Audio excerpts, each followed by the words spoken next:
우리가 잘 아는 D.L. 무디가 이런 예화를 종종 들곤 했다고 하더라고요.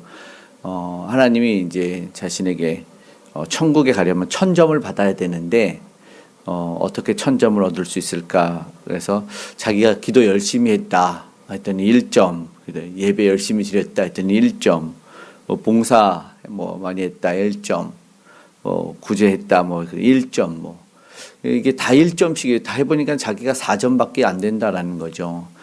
천국에 가려면 1000점이 있어야 되는데 턱없이 부족해가지고 너무 슬퍼가지고 이제 하나님 앞에 울었다.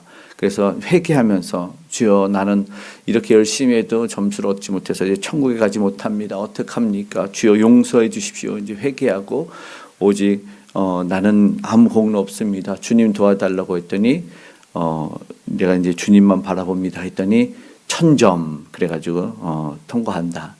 오늘 우리는 중간중간 잊을 수 있는데 꼭 알아야 되는 것은 예수 그리스도로 우리가 주님의 나라에 들어갈 수 있다는 것입니다. 우리 친구들도 그것을 다 알고 있었으면 좋겠습니다. 오늘 우리가 욥기를 보면서 우리가 먼저 알았으면 좋겠습니다.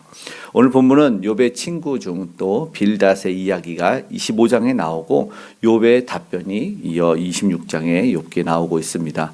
그런데 참 안타까운 말씀입니다. 오늘 친구 빌닷의 이야기는 굉장히 짧아졌습니다. 그리고 또한 예전에 했던 영혼 없는 말만 반복하고 있다라는 것입니다. 빌닷은 욥의 고통을 비명과 진실한 토로였는데 전혀 듣지 않아요. 자기 편견에 갇혀가지고 그냥 하나님은 높으시고 인간은 벌레 같다. 우리 벌레 같은 인생에 대해서 틀린 말은 아니겠지요. 맞는 말이겠지만 그러나 지금 현재 피 흘리는 이에게 상처를 닦아주지 못하는 그런 말이 전혀 위로가 될 수 없다라는 것입니다. 응급 환자에게 당장 지혈을 해야 되지 않습니까? 피를 흘리는 현장에서 왜 그러냐 이유를 원인을 물으면서 왜 그랬냐 잘잘못을 따질 수는 없다. 지혈이 필요하다. 우리 종종 누군가를 돕는다시고 내가 가진 얕은 지식으로 정지하면서 듣기보다는 내 말하기에 급급해서 하나님의 이름을 빌려서 상처 주는 그런 일을 하진 않았는지를 우리가 되돌아봐야 된다는 것입니다. 오늘 먼저 말씀을 통해서 벌레 같은 인생을 찾아오신, 그러니까 천국 갈 수 없는 인생, 점수 1점밖에 못 따는 우리에게 찾아오신 하나님의 사랑을 알기 원합니다. 빌닷이 이렇게 이야기를 하는데 틀린 말이 아닌데요. 4절과 6절, 25장 4절 6절 읽어보겠습니다. 그런즉 하나님 앞에서 사람이 어찌 의롭다 하며 여자에게서 난 자가 어찌 깨끗하다 하랴. 하물며 구더기 같은 사람 벌레 같은 인생이랴.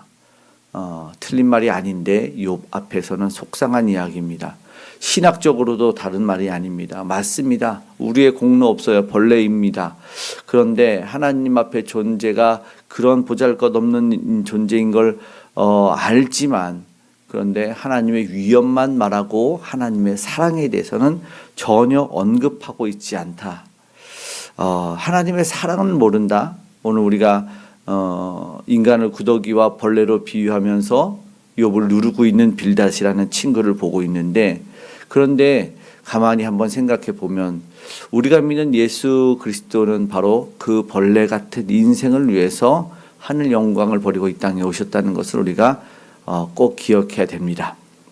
이 땅에 내려오셔서 그 죄인들 벌레 같은 인생들을 위해서 정죄하지 않으시고 우리 주님은 자신의 살과 피로 우리를 살려야 될 존재로 보셨다라는 것을 기억했으면 좋겠습니다.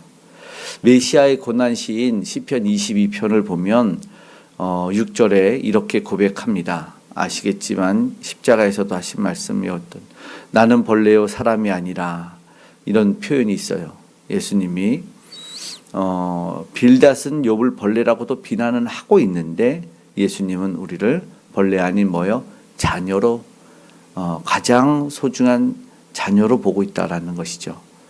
자신은 친히 벌레처럼 짓밟히고 조롱당하는 고통을 당하셨지만 오늘 우리는 그를 말미암아 살아났다. 오늘 우리는 그걸 뭐라고 하죠? 복음이라고 합니다. 하나님 앞에서 누가 깨끗하랴. 빌닷의 이 절망적인 질문 앞에 예수님이 대신 답을 해주시는 것 같습니다.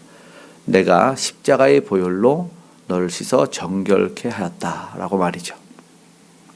오늘 우리 하나님은 어떤 하나님이실까? 실제하시는 하나님이십니다. 오늘 보니 빌닷은 영혼 없는 충고를 욥에게 함으로 말미암아 오늘 너무나 아픈 조롱을 하고 있다라는 것이죠. 이제 욥이 26장에 답변을 합니다. 2절과 3절의 말씀 읽어보겠습니다.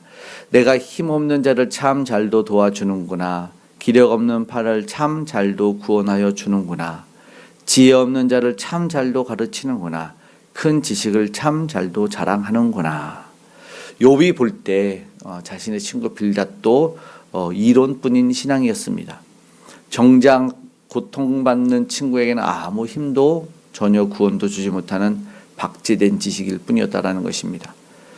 흐르는 피를 말씀드린 것처럼 응급 상황인데 지혈도 해주지 않고 독사가 물었는데 독을 뽑아주지도 않고 팔짱을 끼고 지켜보면서 말로써 2번 죽이고 있는 거죠. 그런데 욥이 지금 고백하는 하나님은 저들보다 훨씬 더 큽니다. 오히려 욥이 보는 것이 26장에 오히려 더 맞고 오히려 하나님을 더 바르게 보고 있다라는 것입니다. 5절부터 욥이 말하는 13절까지의 수월과 바다, 구름과 하늘 기둥을 주관하시는 하나님, 광활한 능력, 물을 싸매는 이야기, 하늘 위에 싸매는 이야기까지 엄청난 하나님의 능력을 노래하고 있어요. 욥은 그 대단한 묘사 끝에 14절 마지막 절처럼 말하는데요. 이걸 한번 읽어보겠습니다. 보라, 이런 것들은 그의 행사의 단편일 뿐이요 우리가 그에게서 들은 것도 속삭이는 소리일 뿐이니 그의 큰 능력의 우레소리를 누가 능히 헤아리랴. 아멘. 단편입니다. 우리가 알고 있는 하나님에 대한 지식 사실 다 욥의 말처럼 단편적인 것뿐입니다. 그 큰 능력의 우레소리를 알 자가 없도다. 알 사람 없도다. 저와 같은 목회자나 아무리 뛰어난 신학자도 사실상 마찬가지로 단편적으로 우리 하나님을 알고 있다는 겁니다. 다만 하나님이 알려주시고 계시하신 부분 조금 알 뿐이다라는 것이죠. 그럼에도 우리가 사실은 감당이 안 되죠. 오늘 하나님을 우리는 전부 알 수 없는 존재입니다. 하나님을 알 수 있는 존재는 사실 피조 세계에는 존재할 수가 없습니다. 말이 안 되죠. 우리가 체험한 은혜도 그분의 무한한 바다 중 물 한 방울 뿐이죠. 그러므로 우리는 고난당하는 이웃 앞에서 다 아는 것처럼 말하면 안 되고 하나님의 신비 앞에 오늘 함께 엎드려야 됩니다. 겸손히 엎드려야 하고 이제 후반부로 가면 욥도 그 입을 가리고 하나님 앞에 엎드리게 됩니다. 오늘 욥기 25장 빌닷과 또 욥의 답변인 26장을 통해서 이제 우리가 한번 보고 이제 말씀을 마치면서 기도하기 원합니다. 오늘 우리의 유일한 위로자는 예수 그리스도뿐입니다. 오늘 우리가 예수님을 한 번 더 묵상하는 시간이 되었으면 좋겠는데요. 부모는 인간의 위로가 얼마나 무력하고 힘이 없는지를 더 보여주죠. 친구들은 지식으로 욥을 가르치려고 하고 욥은 그들의 무지를 꾸짖습니다. 우리 교회 올 한해 표가 주안에서 쉼을 얻는 교회다인데요. 이러한 논쟁을 하면은 절대 쉼을 얻지 못하죠. 누릴 수가 없습니다. 우리에게는요 빌닷처럼 정지하는 친구는 필요하지 않을 것입니다. 그저 함께 울어주는 중보자가 필요하다라는 것입니다. 예수 그리스도는 공허한 이론을 그리고 형식을 요구하지 않으셨습니다. 친히 자신의 살과 피로써 우리에게 생명을 주셨다라는 것입니다. 아무 힘도 없어 쓰러지는 우리의 팔을 붙들어 구원하신 분이다. 4점밖에 안 되는 인생에게 1000점을 내어주신 분이다. 오늘 우리 새벽 이 시간 함께 나를 위해 친히 벌레가 되신 예수님을 바라보기를 원합니다. 그리고 누군가처럼 빌닷처럼 차가운 정답을 던지기보다는 예수님의 마음으로 그들의 아픈 마음 끝까지 들어주는 하루가 되기를 소망합니다. 우리가 다 헤아릴 수 없는 하나님의 큰 능력의 우레소리가 오늘 우리의 삶을 붙드시고 불의와 모든 죄악을 떠나가게 하시고 오늘 우리를 선한 길로 인도해 주시기를 축복합니다. 아멘. 기도하겠습니다. 사랑의 하나님 감사합니다. 내 지식과 경험으로 누군가를 쉽게 판단했던 교만을 회개합니다. 주님의 긍휼한 마음을 부어 주시옵소서. 벌레 같은 나를 위해 십자가에서 모든 물과 피를 쏟으신 예수님의 사랑 그 놀라운 기쁨, 놀라운 은혜 묵상하는 하루가 되게 하여 주시고 감사를 다시 한번 되뇌이게 하여 주시옵소서. 고난받는 지체들에게 공허한 말의 위로가 아니라 함께 울고 곁을 지키는 진실한 사랑을 전할 수 있는 우리 모두가 되게 도와주시옵소서. 그 사랑 알지 못하는 이들에게 오늘도 복음과 사랑을 전하는 우리 선교사님들과 동행하시고 복음 전도의 삶을 살아가는 오늘 우리 함께하여 주시옵소서. 오늘도 구원받은 백성이 많아 하나님의 나라가 확장되길 원합니다. 힘들고 곤고하고 연약한 이들이 나음받고 세임받기 원합니다. 특별히 아파하는 이들, 질병 가운데 있는 이들, 암덩어리에 있는 아버지 하나님 모든 이들이 나음받기를, 회복되기를 주여 깨끗이 씻음받기 원하니 회복시켜 주시옵소서. 교만의 큰 아버지 하나님, 죄와 병에 있는 이들을 하나님 깨트리고 치유받길 원합니다. 특별히 위정자들과 함께하여 주시길 원합니다. 하나님을 경외하는 마음을 허락하여 주시옵소서. 주여 북녘에도 그 은혜가 그 놀라운 사랑이 흘러가기 원하며 아름다운 복음의 통일로 이어져 이제 지하교회가 지상교회로 변화되는 역사를 허락하여 주시길 원합니다. 아버지 하나님 귀한 다음 세대도 잘 자라고 성장해 갈 수 있도록 주님 아버지 붙잡아 주시옵소서. 오늘 우리 믿음의 식구들 추운 날씨이지만 저들의 마음과 삶과 형편이 아버지 하나님 춥지 아니하도록 강건하게 붙잡아 주시옵소서. 따스한 주의 사랑과 온기를 허락해 주시길 원합니다.